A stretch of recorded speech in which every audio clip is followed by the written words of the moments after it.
Hello to everyone, how are you doing? My name is Barnabe and welcome to my YouTube class. Nongeye kubaha ikaze mu ishuri ryacu aho tugiye kurebera hamwe uko wabaza ibibazo ndetse ukanasubiza neza ukoresheje ko. Nizere ko aho muri Imana ikibarenze and what I have to tell you now is that God loves you. Uyu munsi rero tugiye kwigana ibintu byiza cyane mbasaba kugira ngo muze kubikurikirana umunsi ku munsi ndetse mutajye munabikoresha murimo murabaza ibibazo. Tugiye kwigira hamwe uburyo ushobora kubaza ibibazo ukoresheje turaza kureba ingero zigiye zitandukanye zishobora kwifashisha urimo urabaza ibibazo ndetse ukanasubiza neza ukoresheje who. Now, who it is used to ask about a people. It is used to ask about people. Who ikoreshwa iyo urimo urabaza abantu cyangwa se ikoresha ku bantu. Bikazanye n'ingero zigiye zitandukanye ziraza kuza kugufasha kwiga neza uburyo wabaza ikibazo ukoresheje who. Thank you very much. Nk'uko nari maze kubabwira rero ko uyikoresha urimo urabaza umuntu runaka. Tugiye kureba ingero zigiye zitandukanye ushobora kwifashisha urimo urabaza ukoresheje who cyangwa se urimo urabaza umuntu ndetse n'ibisubizo byabyo biboneye ushobora gukoresha urimo urasubiza barimo barakubaza umuntu runaka. Ndagusaba kugira ngo uze kureba ino video kuva nonaha kugera isoje kugira ngo umenye uburyo bwinshi bugiye butandukanye ushobora kubaza ibibazo ukoresheje who ndetse n'uburyo bwiza wabisubizamo. Mureke dutangire rero. First question, who is your best friend? Inshuti yawe magara ninde? Who is your best friend?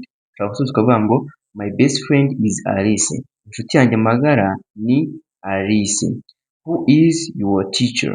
Who is your teacher? Ese mwarimu wawe ninde? Ushobora gusubiza ukavuga ngo my teacher is Mr. John. My teacher is Mr. John. Mwarimu wanjye ni John. Reka tujye ku rugero rwa gatatu.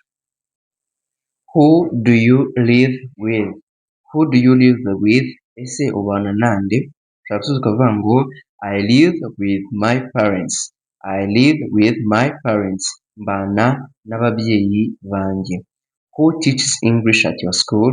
Who teaches English at your school? Ese ninde wigisha icyongereza ku ishuri ryanyu? Ushobora gusubiza ukavuga ngo teacher Barnabe teaches English. Mwarimu Barnabe niwe utwigisha icyongereza. Question number 5. Who helps you at home? Who helps you at home? Who helps you at home? Ese ninde ugufasha mu rugo? Ninde ugufasha mu kazi ko mu rugo? Ushobora gusubiza ngo my sister helps me. My sister helps me. Mushiki wanjye aramfasha cyangwa se niwe umfasha. Let us go on. Question number 6. Who do you call when you are in trouble? Who do you call when you are in trouble? Who do you call when you are in trouble? Ese ninde uhamagara iyo ugize ikibazo cyangwa se iyo uri mu kibazo? Ushobora kuvuga ngo I call my brother. Hamagara musaza wanjye.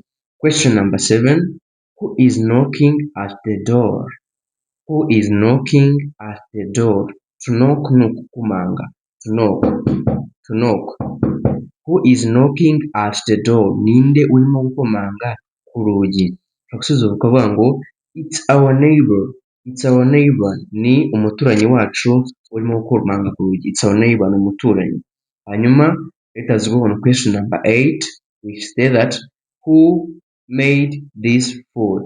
Who made this food? Ese ninde wateguye cyangwa se watetse bino biryo?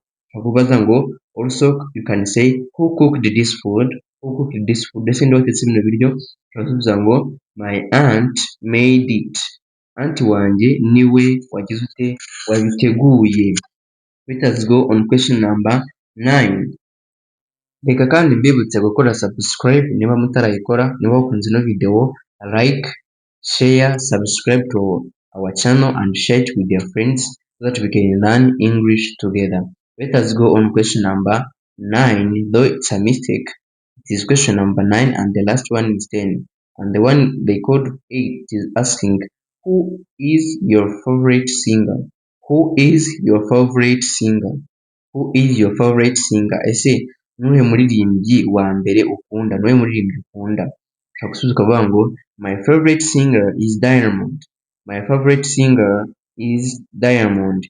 Umuririmbyi wa mbere nkunda ni Diamond.